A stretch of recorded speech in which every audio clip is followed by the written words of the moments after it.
Hello viewers, আমি ওমর ফারুক রাজু। আজ আমি আপনাদেরকে দেখাবো কিভাবে প্রোটিয়াসে কোনো লাইব্রেরি যুক্ত করতে হয়। দেখুন, আমি আমার প্রোটিয়াস থেকে এক্সবি কিওয়ার্ডটি লিখে সার্চ করি।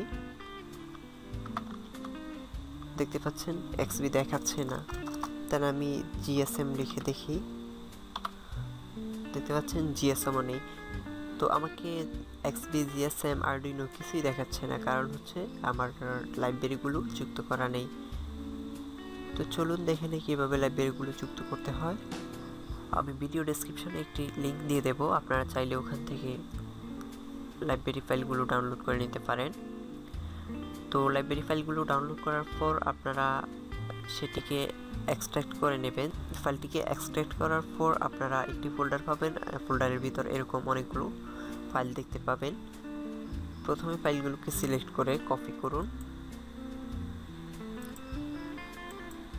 দেন আপনাকে যেতে হবে সি ড্রাইভে, প্রোগ্রাম ফাইলসে, এখান থেকে ল্যাব সেন্টার ইলেকট্রনিক্স, দেন এখান থেকে প্রোটিয়াস 7 প্রফেশনাল, দেন এখান থেকে যেতে হবে লাইব্রেরিতে।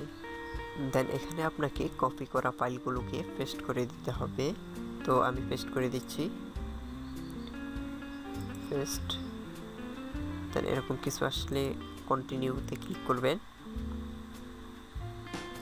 তো হয়ে গেছে, আমাদের কাজ শেষ। আপনার সফটওয়্যারটি যদি ওপেন করা থাকে তাহলে কেটে দিন, পুনরায় ওপেন করুন।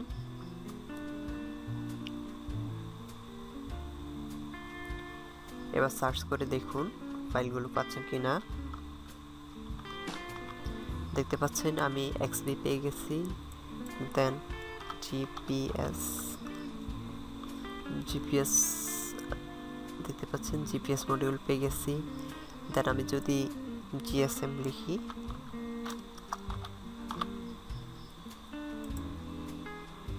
এই যে দেখুন সবগুলো ফাইল রয়েছে এখানে।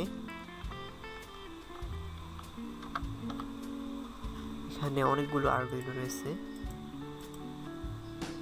তো এভাবেই খুব সহজেই প্রোটিয়াসে যে কোনো লাইব্রেরি ফাইল যুক্ত করে নিতে পারেন। যদি ভিডিওটি ভালো লেগে থাকে তাহলে লাইক দেবেন, কমেন্টে জানাবেন আপনার কেমন লাগলো, অন্যদের সাথে শেয়ার করবেন এবং আমার চ্যানেলটিকে সাবস্ক্রাইব করবেন।